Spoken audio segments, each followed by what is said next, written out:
Saya ingin membahas apa perkara-perkara yang sebenarnya sering tidak diketahui oleh para penempuh jalan surga.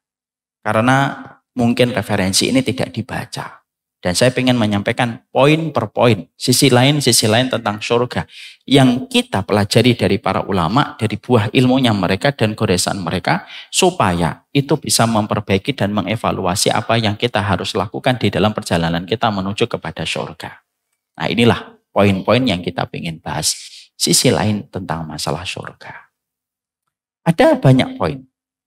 Poin yang pertama, kalau kita sudah bicara tentang surga, yang pertama yang kita harus mengerti adalah sesungguhnya setiap para penempuh jalan surga itu harus paham, Ibu. Potensi rezeki amal yang Allah berikan kepada Ibu itu apa? Sebagaimana potensi amal yang Allah bagikan kepada saya itu apa? Termasuk sesuatu yang musibah itu, kalau orang ingin mendapatkan surga, tetapi dia tidak tahu potensi amal yang Allah anugerahkan kepadanya itu apa. Jangan dicatat dulu, kalau dicatat malah tidak paham. Nanti pulang, ini maksudnya apa, Mi? Itu saya juga nggak paham. Dengerin dulu nanti dicatat. Ibu-ibu tahu tidak? Surga itu berapa pintu? A, 1 pintu, B, 3 pintu, C, 6 pintu. Siapa yang jawab A? Angkat tangan. Tidak ada. Siapa yang jawab B? Tidak ada. Siapa yang menjawab C?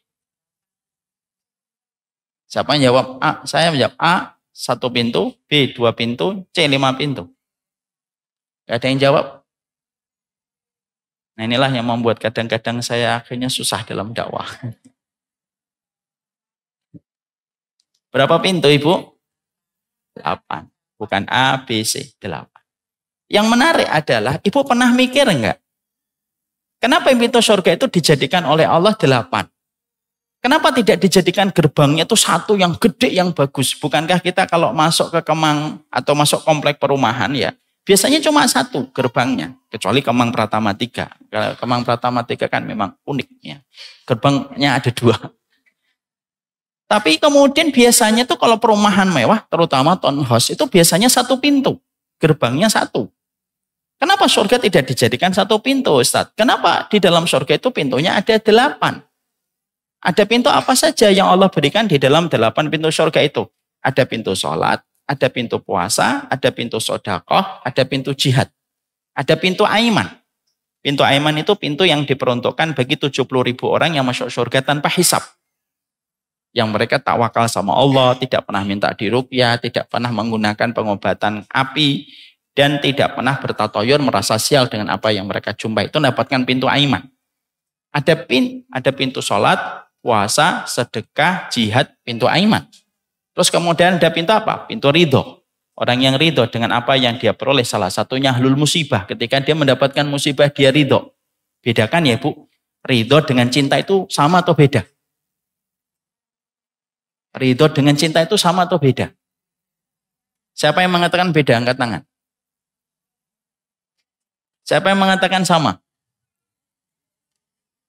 Yang masih merasa ragu-ragu. Nah, ini efek dari pandemi yang terlalu lama. Ridho dengan cinta sama atau tidak sama? Tidak sama. Lebih tinggi ridho atau lebih tinggi cinta? Ridho. Ibu cinta nggak sama suami?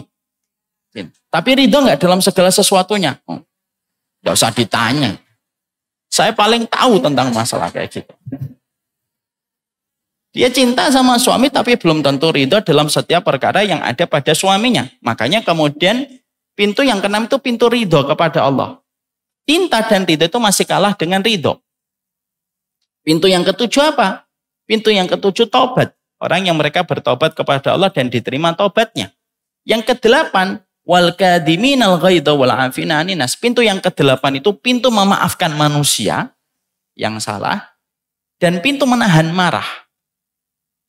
Itu ada 8.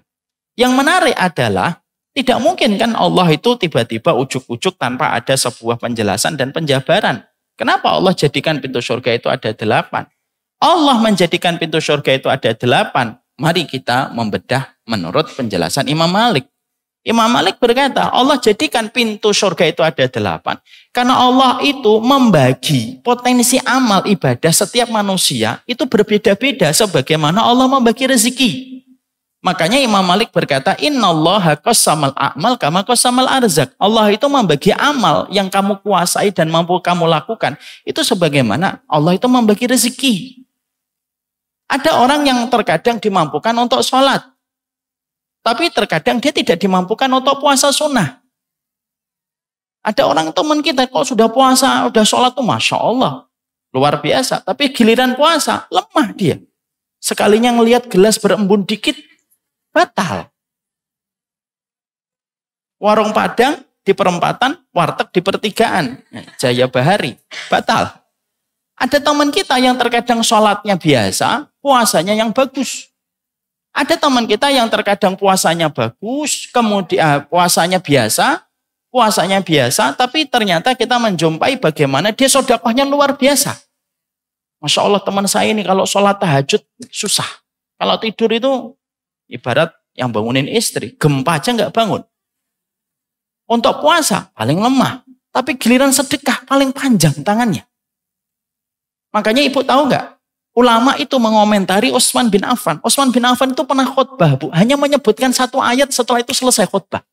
Coba, apa nggak favorit itu khotib kayak gitu? 1 ayat, selesai. Para ulama mengatakan bahwasanya sedekahnya Utsman bin Affan itu lebih fasih daripada beliau ketika khutbah. Karena beliau itu sedekahnya luar biasa. Ada orang yang sedekahnya biasa, sholatnya biasa, tapi hatinya bersih ketika memaafkan kaum muslimin. Orang mendolimi dia, orang menghujat dia, tidak pernah tabayun kepada apa yang terjadi kepada hidupnya, menilai dia dan menyimpulkan tentang hidupnya dari luar pagar. Tapi dia memaafkan. Ya sudah, saya maafin dia. Saya maafin orang semacam ini. Bisa jadi dia kemudian mendapatkan surga dari apa? Wal kadhiminal ghaidha wal afina anin nas. Dia menahan marah dan memaafkan manusia. Disinilah kita akhirnya mendapati sebuah penjabaran dan penjelasan dari para ulama.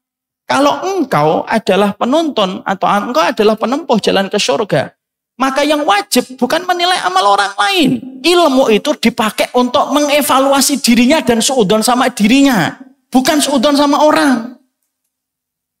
Kamu tidak pernah diperintahkan untuk menjadi nabi bagi orang lain dengan apa yang dilakukan ibadahnya. Maka ketika kita mengetahui poin yang pertama, kenapa Allah itu membagi surga menjadi pintu 8 dan tidak dijadikan gerbangnya surga itu 1. Maka kata para ulama, temukan potensi amalmu itu yang Allah rezekikan kepada dirimu itu apa. Karena termasuk musibah itu apa? Termasuk musibah itu orang yang tidak pernah tahu rezeki amal yang Allah bagikan kepadanya itu apa. Lalu sukanya nilai orang lain. Jadi jangan sampai ketika kita bertanya sama diri kita, potensi amal saya itu apa? Saya tidak bisa jawab. Kita ini harus menemukan potensi amal kita itu di mana, Ibu. Oh, saya ini lemah di dalam puasa sunnah. Oh, berarti ada sesuatu yang saya harus jaga. Oh, mungkin yang saya jaga adalah saya itu gampang untuk ridho kepada apa yang Allah buat. Dan itu harus dimiliki oleh kita. Dan kita tidak bisa memaksa orang yang kita cintai untuk sempurna dalam setiap perkara, Ibu. Ibu memaksa suaminya, rajin tahajud, puasa sunnah tiap hari. Sedekahnya harus kenceng. Jangan gampang marah, ridho. Tidak bisa. Bukan ibu-ibu di sini, ibu-ibu di sana. Tapi yang di sana pindah dari sini. Itu yang kemudian kita harus temukan itu. Karena setiap orang itu beda-beda, Ibu. Makanya ketika Ibu melihat ada temannya kok jarang puasa sunnah, maka iltimasul a'dzar. Apa itu iltimasul a'dzar? Berikan udzur. Orang yang paling layak mendapatkan udzur itu siapa? 1, gurumu, yang kedua temanmu yang solih. Itu kata para ulama salaf. Kasih udzur kepada dirinya mereka. Oh, mungkin dia jarang puasa karena ada satu amal yang tidak saya ketahui, yang amal itu dia sembunyikan di hadapan Allah. Dan itu kewajiban kita, Ibu.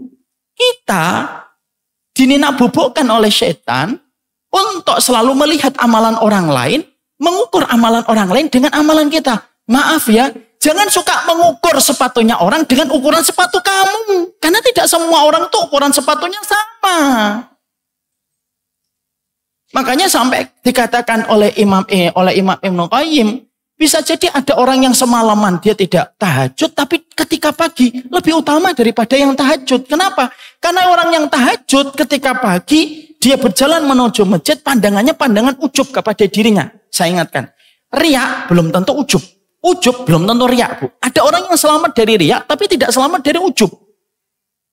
Wah, saya bisa pakai pakaian syar'i nih. Oh, ustadz saya ustadz yang luar biasa sunnah nih. Wah, kamu mah nggak ada apa-apanya. Itu ujub, walaupun dia tidak riya. Walaupun tidak riya, kamu sembunyikan, tapi kamu kemudian merasa ujub. Ingat, orang yang riya belum tentu ujub. Orang yang ujub juga belum tentu riya. Kalau kamu selamat dari riya, belum tentu kamu selamat dari jurang ujub. Kamu selamat dari jurang ujub, kamu juga belum tentu selamat dari jurang riya. Maka kita, kata Imam Ibnu Qayyim, bisa jadi ada orang sholat semalam suntuk, pagi harinya dia berjalan dengan ujub.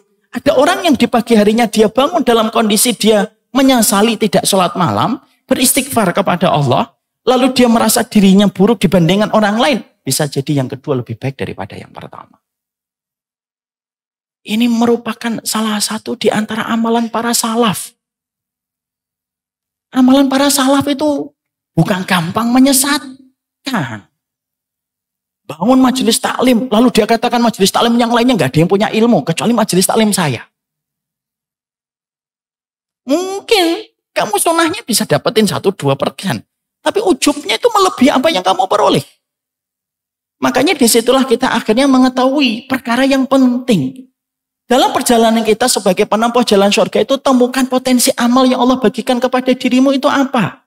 Mungkin ada di antara ibu-ibu tidak pandai sholat, tidak pandai puasa sunnah, tidak pandai sedekah, tapi pandai taat kepada suami. Bisa jadi itu yang akan menyebabkan dia dimasukkan oleh Allah ke surga kan? Wah, teman saya ini, Masya Allah ya. Puasa Muharram lewat. Puasa Syawal lewat. Ya. Puasa Ayyamul Bid lewat. Tanpa kita sadari, bisa jadi dia lewat di puasa sunnah. Tapi dia betul-betul mencari keridhaan suaminya itu sampai berdarah-darah. Ibarat kata, tidak perlu disayat-sayat kulitnya. Tapi dia berdarah-darah. Lalu dengan itu Allah membeli kepadanya surga. Kan kita tidak tahu, Ibu. Jadi inilah yang menjadikan kita teringat kepada para ulama terdahulu. Temukan potensi amal kepada dirimu itu apa. Ada ibu-ibu yang, saya tuh kalau taklim, saya kejar itu. Manapun itu, saya kejar itu. Mungkin itulah jalan surga dia. Itu jalan surga dia menuju kepada Allah. Maka dia bela mati-matian. Dan kita tidak perlu ngukur, Bu. Oh, dia taklimnya masih gitu aja. Hidupnya masih gini-gini aja. Taklim kemana-mana tapi masih gitu aja. Mungkin dia masih punya kelemahan untuk beramal. Tapi dia punya semangat untuk terus belajar dan terus memperbaiki diri. Walaupun sering jatuh pada kesalahan yang sama. Allah membagikan amal sebagaimana Allah membagikan rezeki. Beda-beda, Bu. Mari kita lihat para sahabat. Apakah amalan para sahabat untuk mendapatkan surga sama? Tidak sama. Ada Khalid bin Walid dari jalan jihad.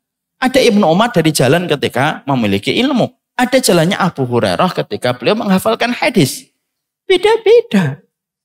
Dan itu kemudian kita tidak boleh biarkan dan tidak boleh kita lalaikan masalah ini. Pertanyaan kita lalu kepada diri kita secara sederhana. Apa potensi amal dirimu yang Allah bagikan kepada dirimu?